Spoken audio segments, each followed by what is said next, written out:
Hello, this is Isaac from All Access Card Shop. I have a special guest for you guys today. What is your name and what did you do? I'm Mangin. I went 5-on-1, fourth after Swiss at the Madison case tournament with Yi ramp without dazzling. All right, any shout outs before we get into it? Shout out to All Access.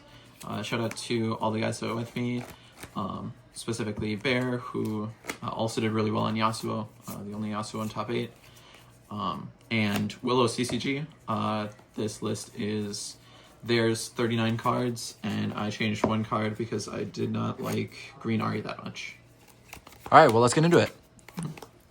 So, the best green 2-drop, this card's disgusting. Having a 5 might when defending that only costs you 2 mana is actually ridiculous.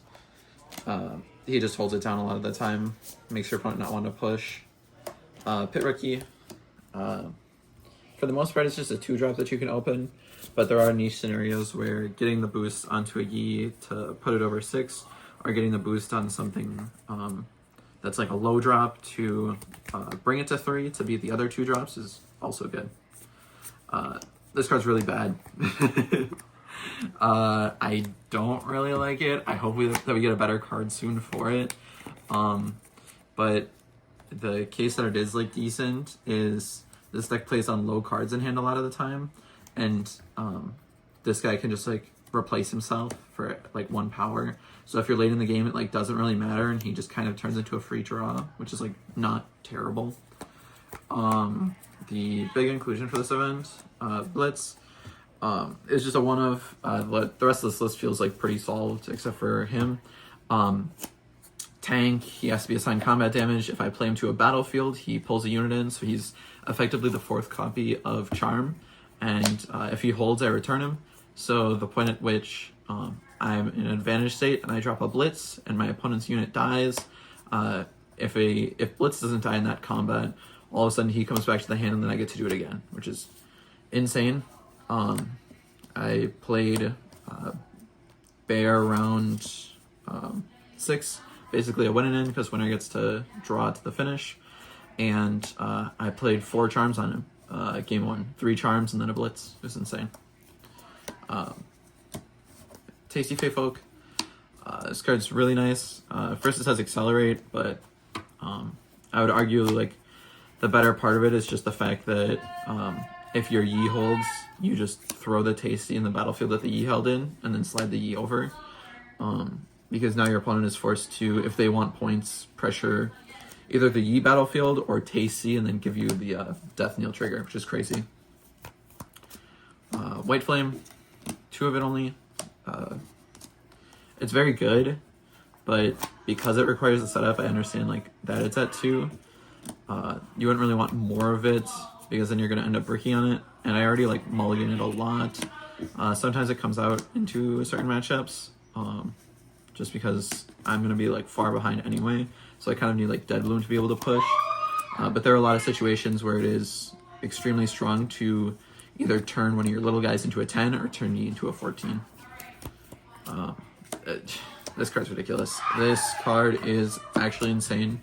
If you can go Zonia, Dead Bloom on like a Kaisa player, it's so difficult to out, because not only do they have to out it by combat, which is like only Darius Cleave that can trade with it, because it'll be 10 when defending, but if they want to out it with spells, they have to start recycling a ton of material, and all of a sudden it just ends up back in your base, and then it's going to swing it on the next turn, and that's what makes like Zonia's really nice in this build specifically. That is it for the units. For the spells, this is the best green spell, bar none. Defy's fine, but like this card is so ridiculous sometimes. Round 1, I pulled a Mundo out of its battlefield for game. This card was eating like 2 drops early. This card was making my opponent just like forced to lose because they have no counterplay for it. It's just like if your opponent holds up 0, which they typically do, because you're playing like a big card that forces them to tempo, it just punishes them for doing anything and not leaving like 1 up for something random. Counterspell, this card's great. You need it for green, because green has all the low spells. You also need it for like set's crazy. You kind of need it for a showstopper. And of course Kaisa, like being able to trade with the most impactful spell is like extremely strong.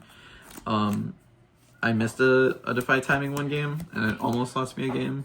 I didn't Defy a Falling Star, which is like not the greatest, but I wasn't gonna like kill my guys, and it didn't end up mattering, but yeah, it was a little scary. For the boost spells, 3 on guard. This card's great. You can also bluff it. You can just hold up 1, and if your opponent knows what deck they're playing against, they'll decide not to play into the on guard sometimes, because it turns your base 2 into a 6. It turns your Pro into a 7, and having a 7 drop off of 3 mana is like ridiculous.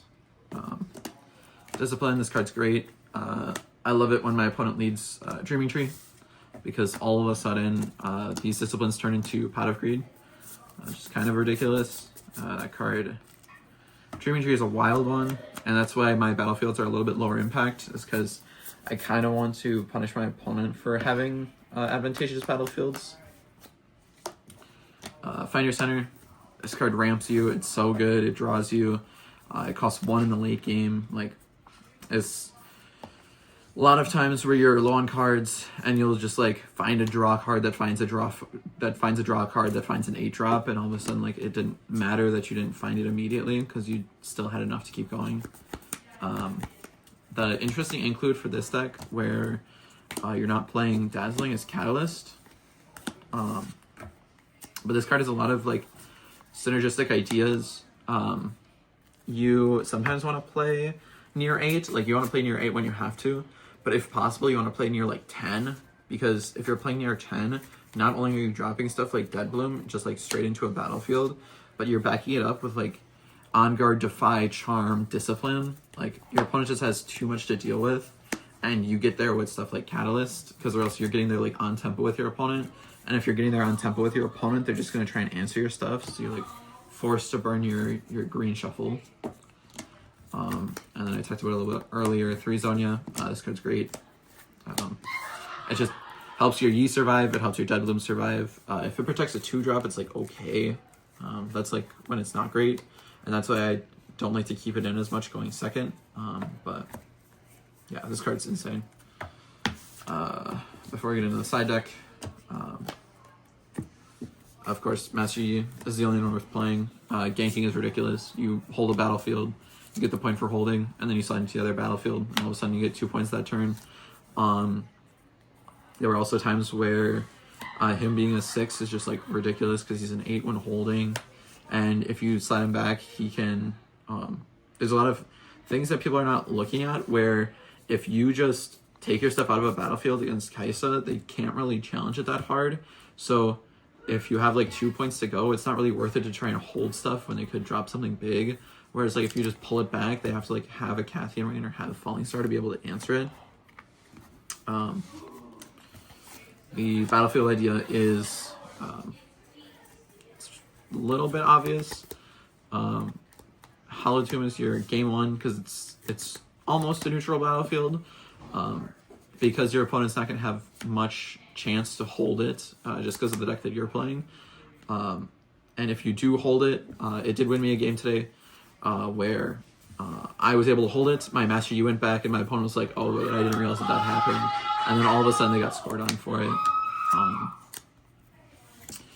Post side, you have a going first battlefield and you have a going second battlefield. Your going first battlefield is Obelisk, because if you lead Obelisk, your opponent's always choosing first post side. That's just how the game goes.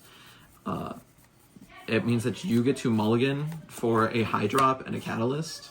And if you find a high drop catalyst, you start at 4 because of Obelisk, you drop Catalyst, and then on turn 2 you have Dead Bloom available, which is insane because he's just going to be a 10 drop and they're going to have no answer to him early.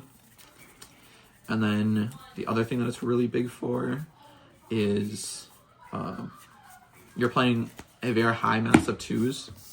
So if you don't see something like this, sometimes you see something like this, where because you let Obelisk, your opponent drops 2 and you go Clockwork for 2, Pit Rookie for 2, buff the Clockwork, and all of a sudden their 2-drop is going to be like checked by a 3. This deck is wild.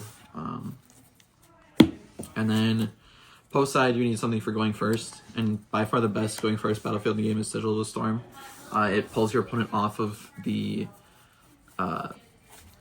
plays that they need a specific amount of mana up. Against Yasuo, it took them an extra turn to get to Yasuo plus move.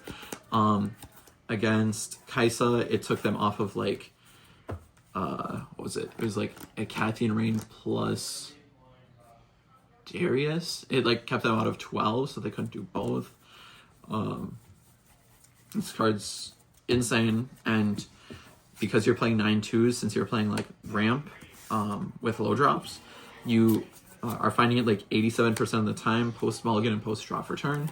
So you will almost always have a way to just like find it and then find that first battlefield, and find the first battlefield in Yi is like insane. As for the side deck, 2 unyielding. This card comes in against so many matchups. Checks the Yasuo ability, checks Kaisa. My opponent round 5 dropped a Cathian Rain, and I went, I'll pay 1 for unyielding, and he wasn't able to do any damage to any of my units, and he lost the game on the spot. Sabotage. This card's really good, but I think it's only worth it going first, just because you really don't want to de-ramp yourself, and going second, you just like need to be able to push as much as you can. Windwall. This card's supposedly really good. It felt really bad for me. I kind of want to replace it with something, but I don't really know what. So this is subject to change. So it really could be anything. And then like the god card of this side is like Primal, where if you need to trade into any like big units, you just keep 4 up, or if you're on 12 because you're like ramping really well going second, you just get to go like Dead Balloon Primal, you get to have a 2, and then you go like White Flame boost, Primal boost. There's a play where it was Fey Folk and 2 little drops that got through a 19 Might Mundo during Swiss. Unfortunately, didn't matter. They dropped the second and the third Mundo in the opposite battlefield, so that's just how it goes. Again, thanks. Shout out to Willow CCG. This deck is basically his sub 1 card, and I'm glad that I was able to pick up on it like in decent time. I think he said he got it from somewhere, but I don't know where that is, so can't really give credit to them. But yeah, that's it. Thanks. Congratulations again.